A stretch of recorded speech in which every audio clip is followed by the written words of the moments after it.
Vamos a compartir algunas verdades bíblicas en esta mañana. Y para todos ustedes que nos visitan o que tal vez han oído pocas veces acerca de la Biblia, es el primer libro en haber sido impreso en la imprenta de Gutenberg, el primer libro en haber sido impreso.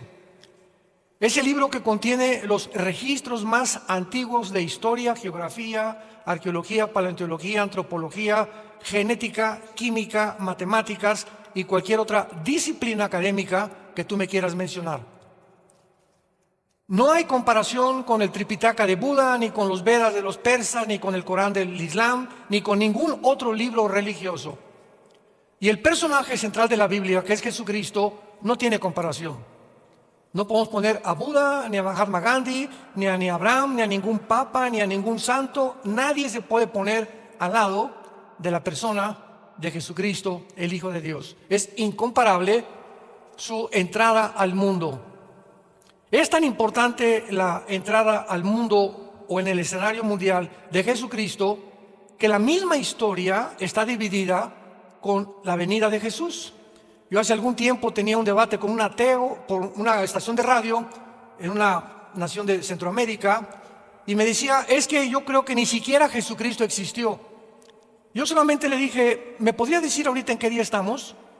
Y agarró su reloj, pues estamos en tal mayo de 1994. Le dije, ¿y desde cuándo estamos contando 1994? Y se quedó así, quería voltear al cielo, le comenzó a dar tos y no me quería contestar. Y le dije, le voy a ayudar desde el nacimiento de Cristo.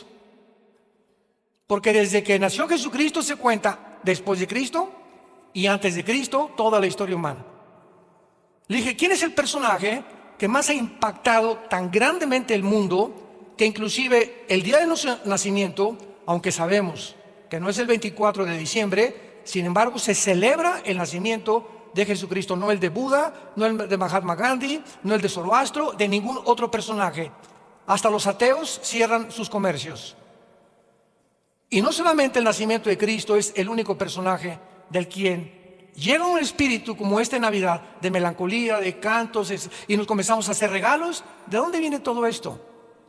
Que el regalo más grande que Dios nos ha dado ha sido a su Hijo Jesucristo, para que cualquiera que en Él crea no se pierda, mas tenga la vida eterna.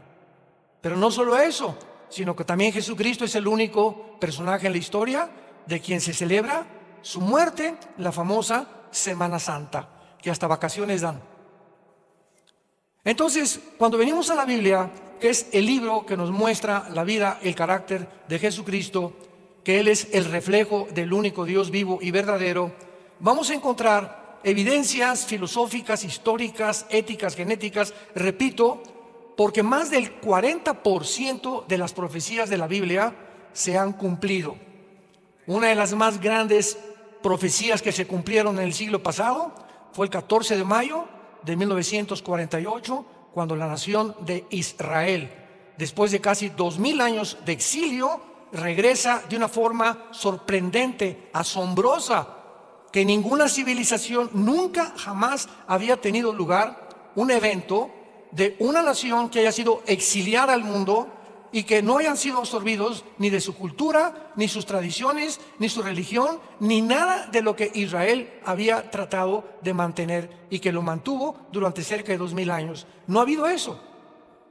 Aquí, por ejemplo, en Estados Unidos, cuando pasamos los mexicanos al otro lado, o los que quieren vivir ya, guatemaltecos, nicaragüenses, hay un fenómeno, ¿verdad? Que al entrar a Estados Unidos, los mexicanos o los que viven o han nacido allá ya no quieren ni hablar español. Porque quieren ser absorbidos por la cultura, no quieren ser diferentes a los demás y se visten con sus calcetines, su cachucha, quieren vivir tipo americano porque se tienen que adaptar. Italianos, alemanes ya no hablan italiano, ya no hablan alemán, pero no así sucedió con el pueblo judío. En las conferencias anteriores que dimos el viernes y ayer pueden ustedes encontrar mucho más información. Ahora, muy bien, veamos a continuación que muchos filósofos y muchos escritores han tratado de ofrecernos diversas interpretaciones acerca del origen del universo. Si hay aquí astrónomos, maestros universitarios, simplemente les recuerdo, o ateos, escépticos, o personas ateas, de que nunca jamás mediante la ciencia se podrá investigar el origen del universo. Primer paso de nuestra tesis: nunca científicamente se podrá probar el origen del universo. Nunca se podrá probar científicamente quiénes somos, ni tampoco hacia dónde se dirige la humanidad. Ni Walter Mercado, ni el chamán, ni los brujos, ni Nostradamus, nadie nos puede decir con la exactitud y los detalles que están escritos en la Biblia. ¿Por qué digo esto? Porque para que algo sea científico, si hay aquí estudiantes de la universidad, tiene que ser demostrativo, tiene que ser probado en un laboratorio, en un tubo de ensayo, y es imposible que alguien pueda decir: yo estuve en la creación y así fue. Bueno, entonces los astrónomos comienzan a inventar. ¿Y qué fue lo que inventaron desde hace más de 2-3 siglos? Que el mundo se inició con una explosión que se llamó el Big Bang, y que a través de esa explosión entonces hubo una mezcla, una sopa de elementos químicos, y se produjo la vida. Y cuando comenzamos a examinar esta teoría, escuchen, que se adoptó como la verdadera teoría del origen del universo en Oxford, en Harvard, en Princeton, en Yale, en la Universidad de México y en las universidades del mundo entero. Y se adoptó además como algo evidencial que podían, y lo escribieron casi científico, que habíamos venido de Chita, que éramos el producto accidental de una evolución, cuando nunca, jamás en la historia se ha demostrado la evolución, porque jamás ha habido la mutación de una especie a otra especie. Y cuando se descubre en 1954 por los doctores Crick y Watson la molécula del ADN, el ácido desoxirribonucleico, se acabó. El 60% de los ateos se convirtieron al darse cuenta que era imposible sostener mediante los aminoácidos, ni por la segunda ley de la termodinámica, ni por la biología, y menos ahora por la genética. Era una imposibilidad la evolución, y se seguía enseñando en las universidades. Entonces vemos nosotros un mundo, ¿verdad?, completamente confundido, donde los científicos también postulan teorías que no pueden tener ningún sostén científico. Si alguien te dice comenzó por una explosión el mundo y el universo, ¿quién produjo la explosión? Y vamos a seguir con esta línea, como decíamos ayer. ¿Y si hubo una explosión, acaso la materia produce el pensamiento o la conciencia? Pienso, luego vivo, vivo, luego tengo que existir. Y si tengo que existir, tiene que haber una causa. Esta causa no puede estar dentro de mí, esta causa está fuera de mí. Así venían y discernían los filósofos griegos la vida. Platón, Sócrates, la mayor parte de los filósofos llegaron a la conclusión de que tenía que haber un Dios. Nunca descubrieron quién era ese Dios, pero no podían concluir que pudiera ser un accidente en la vida. Es un absurdo, es una irracionalidad filosófica del ser humano. Ahora, ¿cómo se originó la vida, verdad? Nadie nos puede decir cómo se originó la vida. Hace algún tiempo hubo un doctor llamado Sigmund Freud que comenzó a tratar, después de que rechazó la Biblia cuando era joven, de investigar realmente el problema de la conducta, de la mala conducta del ser humano. Entonces Freud comenzó a hacer experimentos con personas con problemas de carácter mental, y los comenzó a hipnotizar. Y al hipnotizarlos, él trataba de, después de la conciencia, pasarla a la subconsciencia, pasarla a otra conciencia, para que de forma inconsciente o subconsciente arreglarlos mientras eran hipnotizados, regresándolos a la conciencia, pudieran estar sanados. Y finalmente atribuyó, es que el problema de los seres humanos está en la sexualidad infantil. ¿Y qué atribuyó Freud al ser humano? Que el problema se encontraba en la mente. Damas y caballeros que nos visitan, la Biblia es el único libro que nos dice quiénes somos. Pues lógico. Si yo compro un carro en la Volkswagen y se me descompone, no voy a ir a la Mercedes-Benz a que me lo arreglen. ¿Por qué? Porque ellos no son los fabricantes. Entonces, si algo tiene un problema con mi carro, lo llevo con el fabricante. Y si un problema humano existe, no voy con el psicólogo que me ayude, ni con el psiquiatra, ni con la doctora Corazón. Tenemos que recurrir con el fabricante. ¿Y quién fue el fabricante? Dios, el Dios de la Biblia, el Dios y Padre Jesucristo. ¿Y qué dice Él? Dejemos que Dios nos hable, permitámosle a Dios que pueda exponer realmente lo que la revelación que nos dejó condensada en la palabra de Dios. Y Jesucristo nos dice aquí en la Biblia, a los que lo quieran apuntar, que somos un espíritu, número uno, que tenemos un alma y que vivimos dentro de un cuerpo. Entonces, el ser humano no es solamente intelectual, como dicen ateos, es que aquí hay moléculas moviéndose y somos el resultado de líquidos gástricos y las neuronas que expelen también ciertas cosas y ciertas sopas que se conjugan en el cerebro y de ahí viene el pensamiento. Y vuelvo a repetir, buscan la manera de poder explicarle al ser humano las barbaridades que no pueden explicar porque ellos no son los fabricantes. Entonces, si somos espíritu, el ser humano no lo sabe. Y entonces el ser humano se ha dedicado ¿a qué cosa? Alimentar la mente, o sea, el intelecto, filósofos, ciencias políticas, astronomía, y nada de eso está mal. Y el cuerpo, una buena comida, una buena alimentación, una buena bebida, no Coca-Cola, no harinas blancas, no sal, etcétera. Ejercicio, porque el cuerpo necesita un sostenimiento. Así como la mente. Una persona que no lee un libro al mes, te vas a quedar hecho un chorizo. Dicen que en Europa leen 30, 40 libros mínimo los universitarios al año. Cuando se hizo la investigación en el continente americano, ¿cuántos libros se leían en México? Uno cada 3, 4 meses. Con razón. Tenemos que alimentar la mente. Pero ¿cuántas Netflix ves? ¿Y cuántos cuentos de Calimán te has leído? ¿Y cuántas telenovelas han visto? No se pierde ninguna telenovela. Por eso estamos como estamos. Así está el mundo completamente desesperanzado. Entonces, baja Jesucristo, Dios manda al mundo a su Hijo Jesucristo hace 2000 años. Y Jesucristo dice esto: no solo de pan vivirá el hombre. Y se lo dice a Satanás, Mateo capítulo 4, sino de toda palabra que sale de la boca de Dios. Dios viene en la forma de su Hijo al mundo a decirnos: si tú eres espíritu, hijo mío, tu espíritu está completamente muerto. Y entonces estás tratando de comprender el universo, el mundo, mentalmente, intelectualmente, e intelectualmente es limitada el pensamiento y el conocimiento humano. Y cuando un ser humano quiere tratar sin el espíritu, intelectualmente, de buscar y conocer a Dios, acaba loco. Y el ejemplo más grande es Friedrich Nietzsche del siglo XX, un filósofo alemán que escribió Dios está muerto. Y fue contagiado por Karl Marx, que dijo Dios no existe, el problema son la lucha de clases. Si el proletariado le quita a la burguesía esto, ¿verdad?, y derriba a la burguesía, se van a nivelar y va a haber equidad. Y ahora el Foro Económico Mundial, en el siglo XXI, léelo, es la copia completa del comunismo y del marxismo de izquierda, hegeliano y la dialéctica materialista. Métete a Google, Foro Económico Mundial, y dice: bienvenidos a esta ciudad, no vas a tener casa, no vas a tener ropa, bienvenidos porque no tienes por qué tener nada. Y esta teoría se está ya implementando en México. Hace 2 semanas comenzaron las expropiaciones en México, que es el cuarto paso de la agenda. Y estamos aceptando y vamos al camino de Venezuela, de Cuba, de Nicaragua, de Colombia y de Bolivia.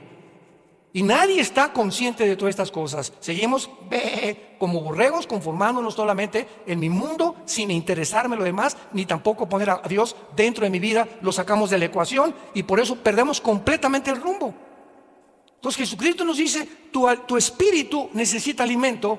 Y el único alimento para nuestra vida espiritual se encuentra en la Biblia. Dice el 2 de Pedro capítulo 2: deseen como niños recién nacidos la leche espiritual para que por ella crezcan para salvación. Entonces, si tú no tienes contacto con la Biblia, pues eres muy inteligente y esto y el otro, y vas a llegar un momento en el que con tanto conocimiento intelectual no vas a entender ni quién eres. Y se llegan ahora las personas más influenciables, más multimillonarias y los filósofos más grandes del siglo XXI a reunir en Davos, Suiza, una vez al año, con todos los exmandatarios, exsenadores, pensadores, filósofos, y acaban de declarar en el Foro Económico Mundial que somos dioses. Que somos dioses. Y que la Biblia no existe ni Cristo existe. Y que vamos a crear una superraza de seres humanos. Porque tenemos ahora la tecnología, la cibernética y tenemos ahora la genética. para mezclar ya razas y mezclar las características del murciélago, que tiene un radar, y sacar el ADN del murciélago, mezclarlo con el ADN del ser humano o con el ADN de un león para que seamos hombres guerreros, y además con el radar, y mezclar así todos los ADNs cuando la misma genética lo impide. Y se vuelven mutaciones, ¿verdad? Se vuelven cosas híbridas o quimeras que no pueden tener ninguna realidad real, científica. Pero es la locura a la que hemos llegado, hermanos, en Cristo, damas y caballeros. Y tenemos que abrir los ojos para darnos cuenta que tenemos que comenzar a regresar a Dios. ¿Cuál es el verdadero propósito de nuestra existencia? El ateísmo, el humanismo, el materialismo y la evolución afirman que todo es material.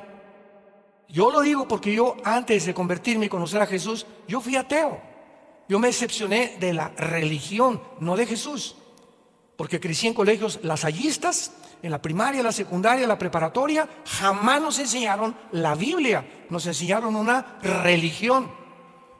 Y cuando me dijeron que yo ya quería ser cura, a los 14 y 15 años de edad, en el seminario salesiano de Acapulco, Guerrero, y me dijo el arzobispo, en una mañana, todos los que éramos como 4 o 5 estudiantes que estábamos puntos, nos entraron como acólitos. ¿Se acuerdan que antes había los acólitos? Y nos enseñaban el latín para que le contáramos al padre. Cuando el padre entra al altar, dice: me introduzco al altar de Dei. Le teníamos que contestar: Adión Coletifica Juventud Meam. Él dice: me introduzco al altar de Dios a ofrecer el sacrificio de Cristo por los vivos y los muertos. ¿Y qué dice la Biblia? Que ya fue sacrificado.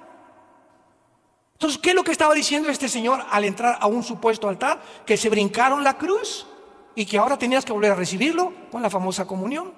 Y te tomas la comunión el domingo, y el lunes, martes, miércoles te portas como diablo y la vuelves a tomar otra vez el domingo. O sea, Cristo entra y se sale, entra y se sale. ¿Y qué dice la Biblia? Les doy vida eterna para siempre. Y cuando recibes a Cristo es una vez y para siempre. Comienzo a leer la Biblia, mi hermano me la da, comienzo a leer Juan y me doy cuenta que habíamos sido engañados. Y encuentro que la verdad nos haría libres, se caen las vendas, abrimos los ojos por primera vez y nos damos cuenta cuál es la verdad. Y Jesús lo dijo en Juan 14:6: yo soy el camino, la verdad y la vida.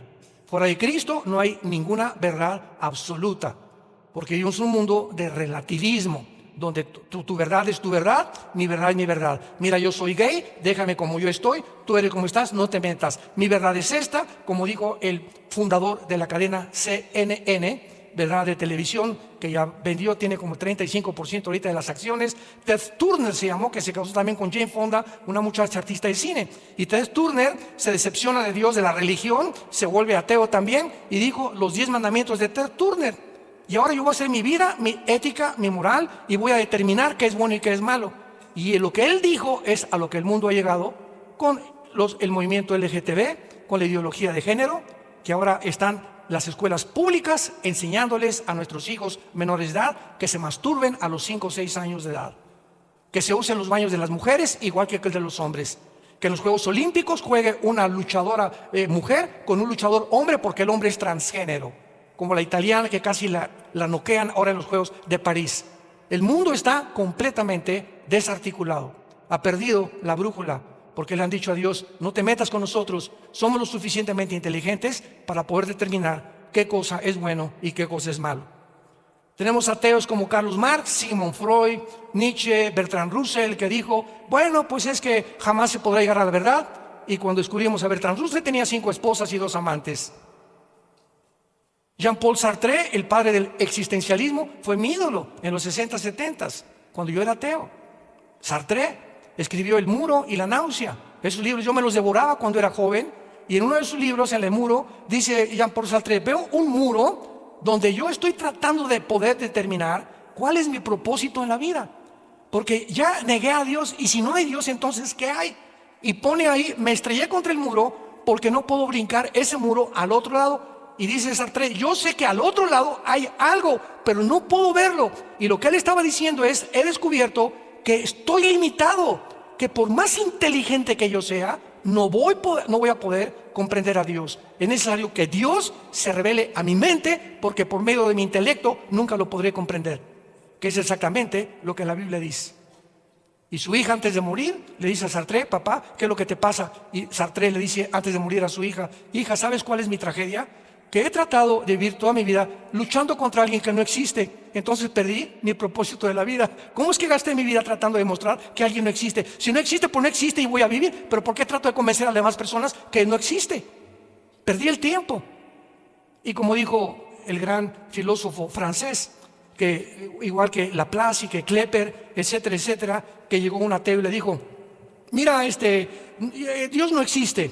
Y le dijo este filósofo francés, que era cristiano: mira, lo único que te puedo decir yo es que si tú te mueres, dice la Biblia que te vas al infierno.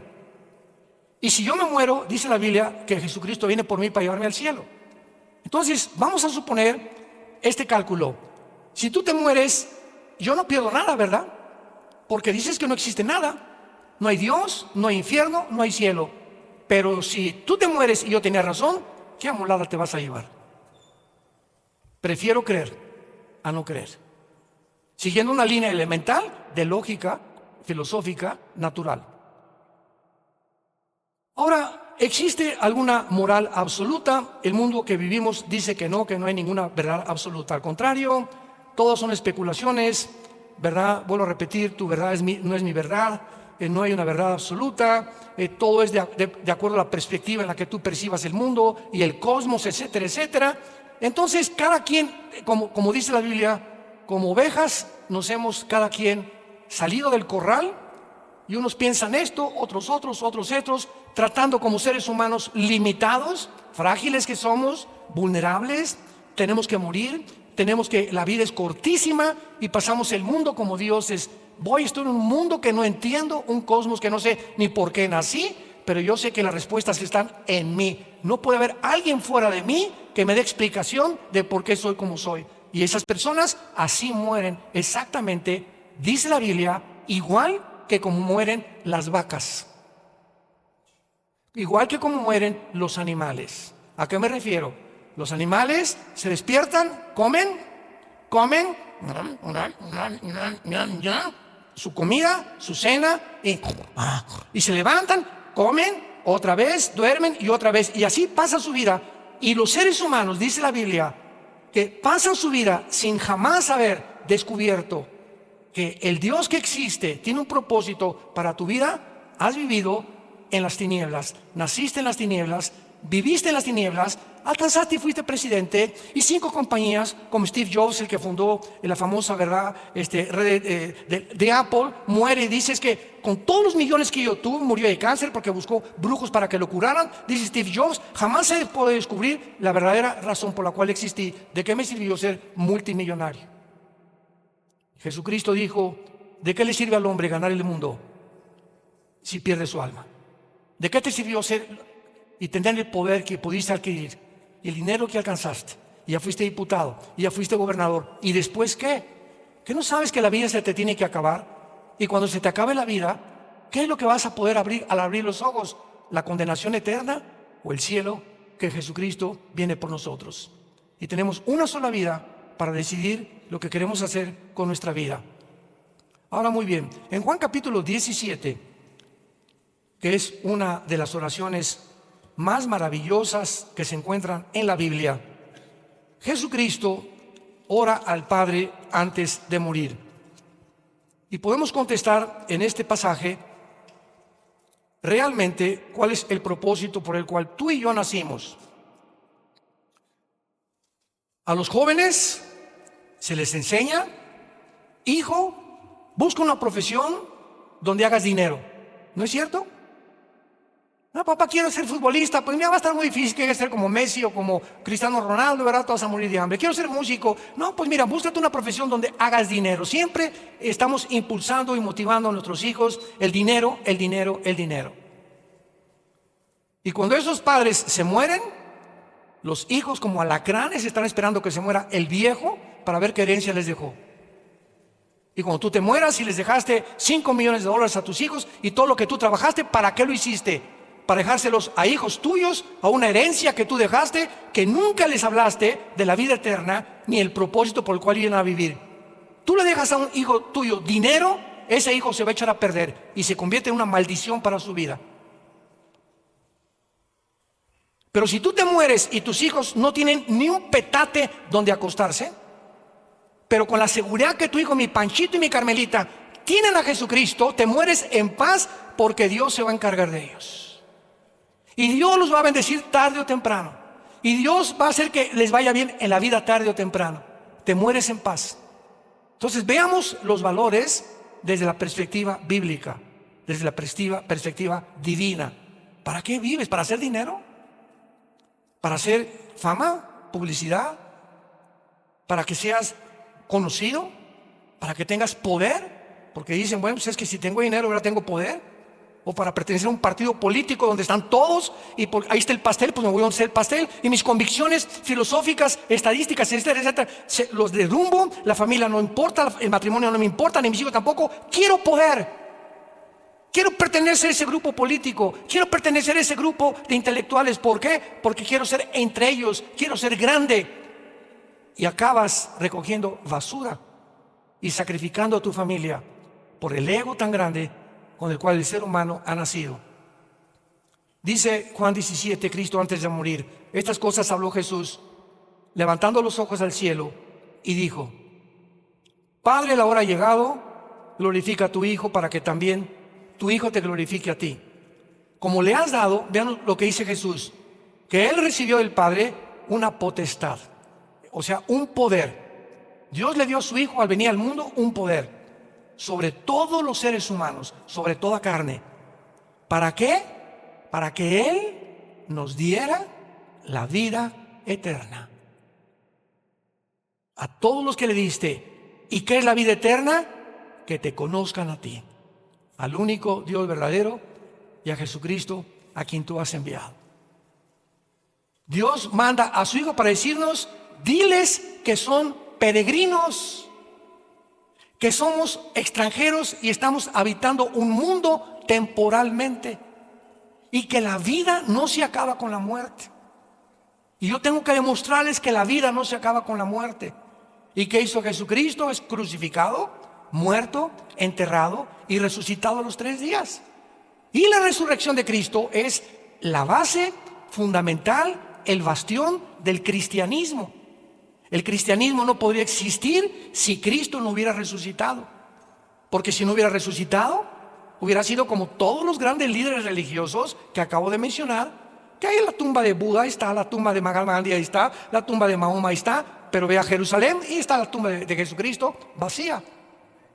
Y no solamente eso, sino las pruebas históricas que existen de la resurrección de Jesucristo. Entonces, si Jesucristo no resucitó, nosotros tampoco vamos a resucitar. Y si no hay resurrección de muertos, comamos, vivamos. ¿Para qué le soy fiel a mi esposa?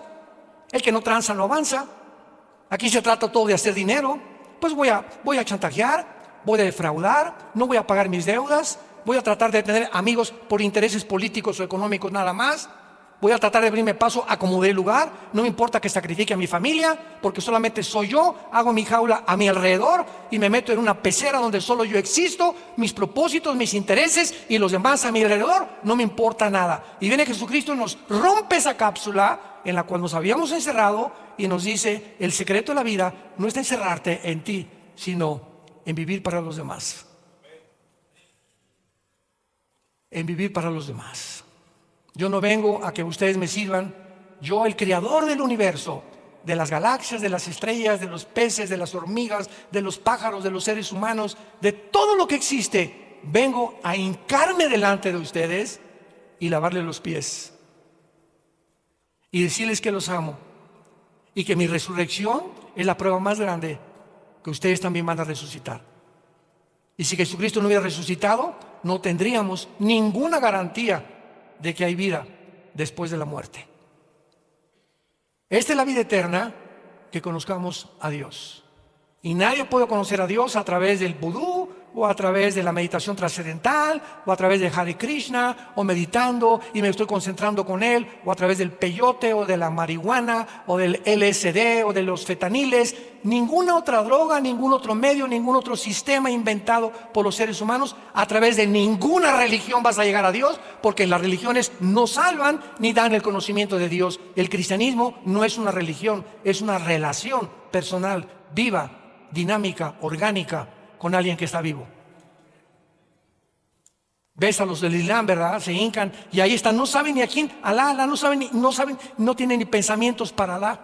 Y lees el Corán, maten a los que no sean musulmanes o decapítenlos.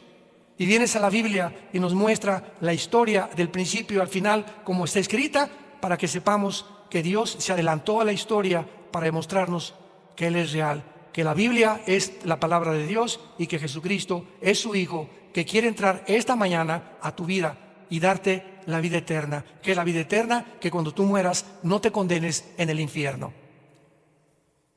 Cristo habló más veces del infierno que del cielo, y habló más veces de los demonios que de los ángeles.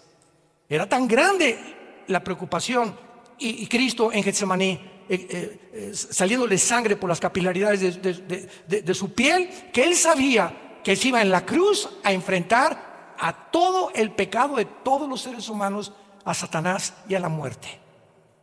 Y le gritó a su padre: si es posible, pasa de mí esta copa. Pero finalmente Él se rindió y le dijo: Padre, no se haga mi voluntad, sino tu voluntad.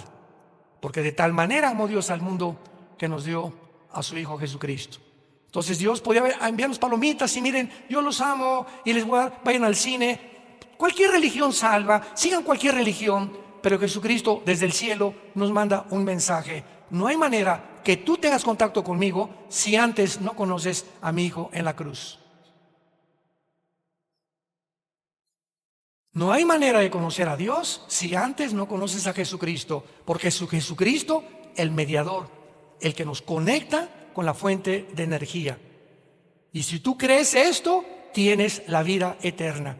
Y cuando tú mueras, morirás en paz y abrirás tus ojos y tendremos miles de ángeles a nuestro alrededor que nos llevarán a la presencia de Dios. Y ahí podrás saber, valió la pena en la corta vida que Dios me dio haber creído en el Hijo de Dios. Ahora veamos claramente también que en la Biblia encontramos varias falsas doctrinas, y casi todas las cartas de los apóstoles, como Timoteo, Filipenses, Gálatas, la carta a los Corintios, son advertencias que mientras estemos los cristianos en este mundo, se van a levantar falsos apóstoles, falsos profetas, falsos maestros, que por todos lados van a tratar de engañar. Les voy a citar algunos rápidamente. Por ejemplo, hay una secta que se llama los Testigos de Jehová, y fueron fundados por Charles Russell en 1844, y ellos profetizaron que Cristo vendría en 1874 y que el mundo acabaría en 1914. Ellos no creen en el infierno, no creen tampoco que Cristo es Dios, no creen en la vida eterna. Eso es una falsa, completamente un falso profeta. Tenemos al fundador de los mormones, José Smith, 1880. Este hombre, José Smith, un día llegó con su esposa y le dijo: ¿sabes qué? Que se me apareció un ángel que se llamaba Moroni, y este ángel me dijo que fuera a cierto lugar, un montecito, e iba a encontrar yo unas tablas escritas en egipcio cuneiforme, y que yo las tradujera, y de ahí salió el libro del Mormón. Vamos a ver que fue una mentira. Y además le dijo a la esposa, y además me dijo el ángel que tú no eras la única, que puedo tener 10 igual que tú. Yo le he dicho muchas veces que si yo llego a mi casa mañana y le digo a mi esposa: duermo en el suelo. O ahí está tu maleta para llegar a la carretera. O sea, vino el politeísmo. Entonces, este hombre, José Smith, dijo esto, ¿verdad? Cosa que no es verdad, porque el libro del Mormón es una versión falsa de la Biblia, King James en inglés, con algunas modificaciones. Tampoco ellos creen que Jesucristo es Dios, pero además tienen el libro del Mormón, la perla de gran precio, doctrinas y convenios, donde se introduce la poligamía, y fue muerto él en la cárcel, porque en ese tiempo la Constitución de Estados Unidos fue hecha y estaba prohibido tener más de 2 o 3 mujeres viviendo contigo. Lo mataron a José Smith en la cárcel. Tenemos a Jim Jones, 1978. ¿Se acuerdan de Jim Jones? Era, entre comillas, se decía pastor en California. Y entonces juntó un grupo como de 1000 personas y se las llevó a la Guyana. Buscan esta subida en internet. Y se los llevó a la Guyana junto a Venezuela, y allá les dijo que era el milenio, que iba Jesús muy pronto a venir por ellos. Y entonces comenzaron todos a trabajar en el campo. Al año de estar ahí en la Guyana, comenzó a decirles a los hombres que sus esposas eran de él. y comenzó a tener relaciones con todas las mujeres del campamento casadas y a tener hijos con todos, y los hombres de una forma incomprensible, pero comprensible espiritualmente porque eran demonios. Se convencieron los hombres que él era Mesías y le entregaron a sus esposas. Tú dirías, yo tendría que estar loco para hacer eso, ¿verdad? Pero cuando un demonio entra a una persona y te altera las neuronas, ya no piensas de una forma normal. Comienzas a hacer locuras, precisamente por la influencia demoníaca en tu mente. Entonces Jim Jones, ¿verdad? Finalmente los senadores de Estados Unidos mandaron aviones para investigar qué estaba pasando en la Guyana con los ciudadanos americanos. Entonces él descubrió, y cuando iban saliendo de regreso los senadores, que descubrieron que era un falso profeta, los mataron a todos en el aeropuerto. Hasta que al final él a todos los 1,000 personas del campamento les dio a beber en un Kool-Aid veneno, y todos se suicidaron, y él se pegó un balazo en la cabeza. Y tenemos a David Koresh también. David Koresh, 1993, en Waco, Texas, líder de la secta los Davidianos. Enseñaba que él era el ángel del Apocalipsis. Sedujo lo mismo a todas las mujeres y a los niños los violaba. Ordenó que compraran armas largas, y cuando llegaron el ejército y la FBI, la policía, para rodear el campamento y darse cuenta que no era un grupo cristiano, incendiaron completamente y se murieron quemados la mayoría. Y tenemos finalmente a Juan Carlos Miranda en el año 2000, líder de la secta Creciendo en Gracia. Ven en el internet Juan Carlos Miranda. Dijo primero que él era Cristo, después el anticristo. Y cuando entraba hacia el púlpito decían: damas y caballeros, Jesucristo en persona. O sea, ¿cómo puede un público, el día que Alá les diga Jesucristo en persona, ustedes van a ir a esta iglesia, ¿verdad? Van a decir: Alá, el pastor ya se volvió loco, ¿qué le pasa? Pero ¿cómo es posible, pregunta, que haya un público que acepte esto? Nos damos cuenta que poco a poco el engaño va entrando porque los cristianos no quieren estudiar la Biblia. Y llega el momento en tu negligencia espiritual que comienzas a creer cualquier cosa, porque ya no tienes el discernimiento para saber quién es verdadero y quién es falso, porque no te ha gustado nunca estudiar las Sagradas Escrituras. Y finalmente tenemos también extremos en las profecías bíblicas. Por ejemplo, hace algún tiempo oí que no sé cuántos se acuerdan de las famosas lunas de sangre. ¿Se acuerdan? Que fueron las famosas lunas de sangre, y comenzaron las redes sociales que Cristo ya venía, que esto y que el otro, y que era la señal, y que era el cumplimiento de Joel 2, 30 y 31. Vean lo que dice Joel 2, 30 y 31 en el Antiguo Testamento. Dice así: y daré prodigios en el cielo y en la tierra, sangre, fuego y columnas de humo. El sol se convertirá en tinieblas y la luna en sangre antes, por el amor de Dios, subraya esa palabra. ¿Cuándo va a suceder eso? Antes que venga el día grande y espantoso de Jehová, que es la segunda venida de Jesucristo. Entonces, ¿cómo pueden adelantarse, verdad, de que ya Jesucristo iba a venir cuando ni siquiera estamos en la segunda venida, cuando ni siquiera el anticristo ha surgido? Vinieron las vacunas y nos llegaban, pero cantidad de correos. Oiga, ¿y la vacuna es del anticristo? ¿Es la marca del anticristo? Le dije: cabeza de melón. ¿No has leído Apocalipsis capítulo 13? Sí. ¿Qué dice? Que la marca del anticristo será aquí en la frente o en la mano derecha. ¿Dónde te ponen las vacunas? Aquí, hermano. Entonces, ¿cómo llegas a creer o a sugerir o a deducir que es la marca del anticristo? Pero las vacunas serán aquí, y la marca del anticristo será aquí y será aquí. Tal vez un chip o alguna implantación que se haga por debajo de la piel, que pueda tener el control y tu información de quién es tu seguro social, qué enfermedades tienes, etcétera, etcétera. Y tú vas a llegar a una tienda a comprar un coche, a vender una casa, y no podrás hacer ninguna transacción hasta que tú puedas pasar por ciertos aparatos como están actualmente en los aeropuertos ya en el mundo entero, y pueda detectar quién eres. Y cuando tú tengas la marca, tu condenación está completamente asegurada, porque las personas que se marcan con la marca del anticristo no tendrán salvación. Lo dice Apocalipsis capítulo 14. Entonces tenemos que abrir los ojos. Igual el anticristo. Ahorita que entraron ya los islámicos a Siria, me llegaron correos anoche a las 11, 12 de la noche, me despertaron. Ya ni la muelan de despertarme. Oiga, este señor Al-Galani, el nuevo líder ahorita de los yihadistas ahí en Siria, te están diciendo que es el anticristo. ¿Qué dice la Biblia del anticristo?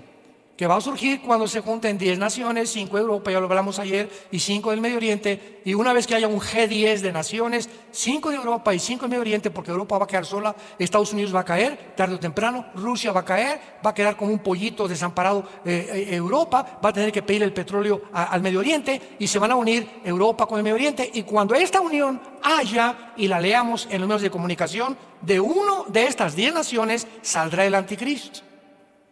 Y lo hemos repetido tantas veces, lo enseña la Biblia por todos lados. Y el anticristo va a ser islámico, va a ser musulmán.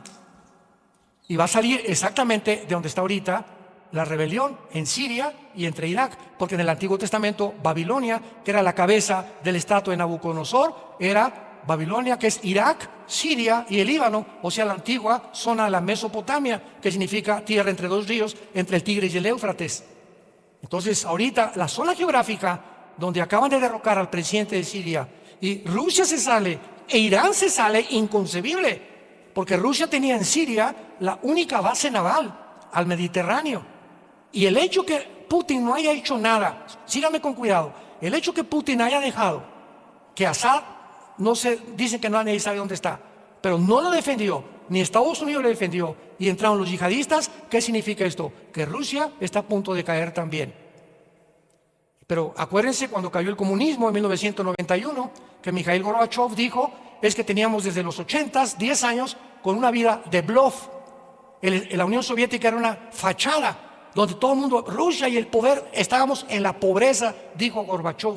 Sacamos a Dios y nos alejamos del capitalismo. Y ahorita igual en sus últimos, Putin, voy a usar las bombas nucleares y voy a hacer esto por el otro. ¿Y por qué le pidió 25,000 soldados a Norcorea hace como 3 o 4 semanas? Porque no ha podido con la guerra de Ucrania. Porque no ayuda ahorita y defiende la única base naval que tiene, porque es puro bluff, nada más. El poder de Putin es la guerra nuclear. Y si llega a usar las bombas nucleares, entonces sí, seguramente va a ser la causa de la caída de Washington. Solamente falta un misil nuclear a Washington para que solamente la ciudad de Washington desaparece el gobierno de Estados Unidos. Una bomba en Moscú, desaparece toda la Unión Soviética. Entonces estamos en un mundo de una confrontación donde todas las piezas están acomodando y la Biblia nos dice exactamente cómo vamos a llegar hasta el fin para que tengamos paz. Para que en esta mañana te arrepientas de tu vida. Para que en esta mañana consideres que tú no tienes la garantía, ni yo tampoco, de que mañana vamos a amanecer. Nuestra vida siempre pende de un hilo. Un infarto al corazón, de repente te sientes muy bien y vas al doctor. Discúlpeme, don Pancho, pero la radiografía dice que usted está lleno de cáncer. Una embolia cerebral, una bala perdida, un accidente de tránsito. Ni tú ni yo sabemos que mañana vamos a vivir. La Biblia dice, como tú no sabes y tu vida es tan inestable y tan incierta, acuérdate y no te endurezcas cuando oigas su voz. No se endurezcan cuando ustedes oigan la voz de Dios. Y esta voz que es a través de la Biblia, yo no soy la voz de Dios, es la Biblia. Yo cito y les digo lo que dice la Biblia. Yo no soy profeta ni apóstol. Soy un simple pastor que comparto este mensaje hace 47 años para decirles a ustedes, este libro dice, no digan, el pastor dijo, la Biblia dice que te arrepientas por cuanto Dios ha establecido un día en el que va a juzgar a los vivos y a los muertos. Va a haber un juicio y todos los hombres y presidentes y dictadores y criminales y violadores van a ser juzgados. Y si murieron aparentemente sin ser encarcelados, en la otra vida no se le escapan a Dios, porque la Biblia dice, Dios no puede ser burlado. Así que esta es tu oportunidad que tú tienes de venir a la cruz. Ven a la cruz en esta mañana, arrepentido, sinceramente en tu alma, y dile a Cristo estas palabras con tu rostro inclinado.